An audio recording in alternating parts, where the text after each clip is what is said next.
don't know who vapes in here or if anybody be vaping, but if you vape, please throw that shit away. Please, today. And I feel like for real, 20 years from now, when they grow up and they like in their 30s, 40s, a lot of them be getting picked off, bro, from these vapes. How they make fake vapes, I don't know, but we better find out. Knew he wouldn't be a famous actor. He had only landed a few minor roles over 5 years, and it was obvious that he needed a new occupation. Being in the golden state of California, he thought, why not give the weed business a shot, and started his own company called Honeycut Labs. Over the next 8 years, the failed actor's business skyrocketed thanks to his creation of a single product that would eventually become one of the most sought after in the entire cannabis black market. However, that product would be responsible for something else. A nationwide pandemic of a severe lung disease that infected over 2,800 teens and killed 68 of them. This is the true story of the counterfeit cart epidemic and how one man sparked a nationwide media frenzy, confused hundreds of doctors, and changed the marijuana industry forever. In April of 2019, everything seemed normal. COVID wasn't around yet. Old Town Road was blasting through everyone's speakers, and this creature was talking to kids through Peppa Pig. But then, in a few hospitals in Illinois and Wisconsin, something strange was happening. Seemingly young, healthy men were being admitted to the ICU with all sorts of symptoms like chest pain, nausea, shortness of breath,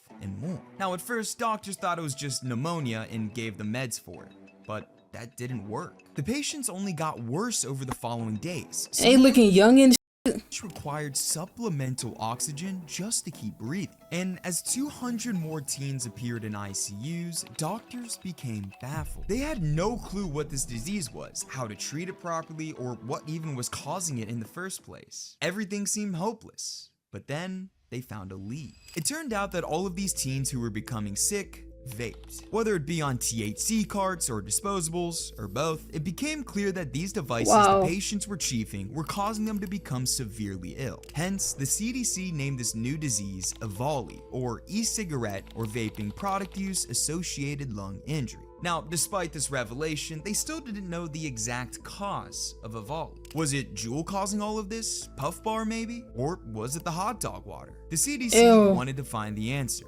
so they started investigating. They went case by case, examining the details of every teen situation and their vape of choice, hoping to find patterns. And they eventually did. A good majority of the teens were smoking THC carts, and after running tests on these carts, they found that they contained a plethora of garbage. Countless pesticides and other nasty chemicals. Oh my gosh.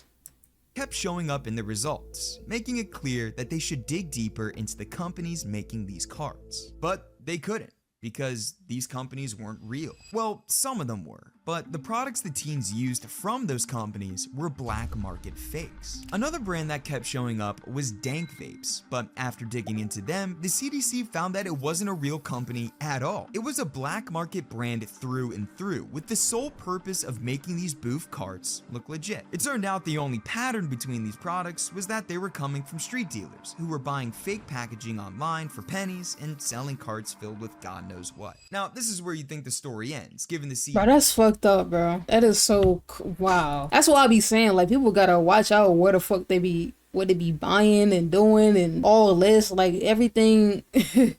BC hit a dead end, but it doesn't. There actually was another pattern that connected all of these deadly carts together.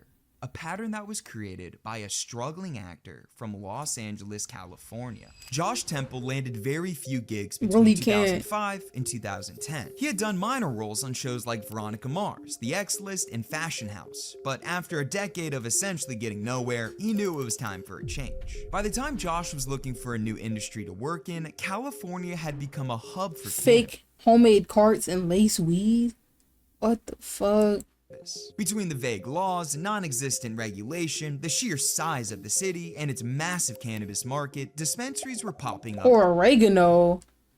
What? Everywhere, and Josh wanted in. Now, young Josh didn't know a damn thing about growing weed, but there was a new opportunity for him that not many people were capitalizing on: THC cartridges. As the Golden State's cannabis industry grew, so did the market for vape products. They were quickly becoming the hit product to have, thanks to their convenience, odorless smell, and more. This is where Josh set his eyes on. He had dreams of becoming a THC cart kingpin, selling whatever product he could in the space to make some serious dough. And so, between why not just sell 2011 catnip? I don't know, bro. That's basically what they smoking. They smoking in anything. 2018, Josh worked in the THC vaping scene, learning all about the industry and scoping out opportunities for him to capitalize on. He eventually found one, and in early 2018, started his own health supplements company called CB. Now wait, health supplements? Now don't get me wrong, there are benefits to smoking pot, but it's no health supplement. Well, the product that Josh created technically was a health supplement, and it's the same product that would eventually contribute to his company's meteoric rise and horrific downfall. Ladies and gentlemen, let me introduce you to Honeycut Diluting Agent, Josh's flagship product from his company. This was essentially liquid gold to him, and the millions of I smoked catnip when I was 12. Needless to say, it was minty.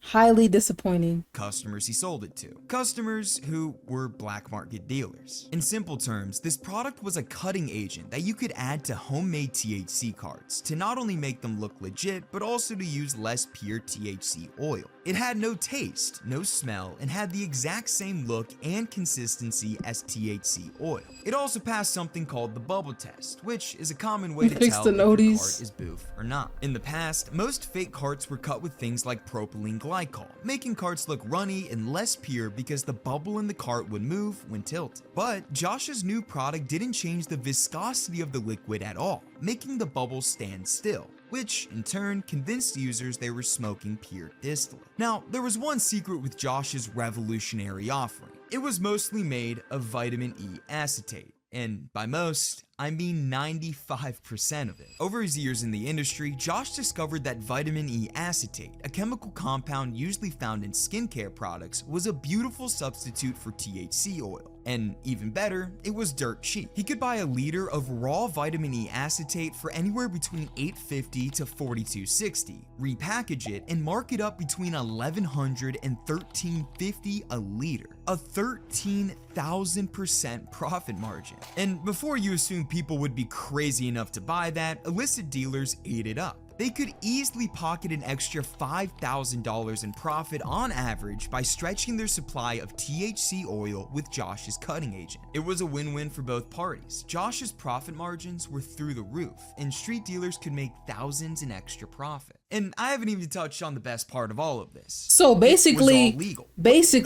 basically, this is like, in crack terms, back when they made crack in the 80s and that was a big thing. That's like basically when he started cutting that bitch with baking soda and all this other extra shit, baby powder, just to stretch it and make more of it. That's basically what this is for weed carts. That's what it's given. Well, not the whole selling hot dog OG to teenagers, but the part Or about when niggas be like stretching cocaine with other shit and lacing it, and or wait, they be like stretching it with fentanyl and other crazy shit that be getting niggas high. But it's like at the same time you can die from it.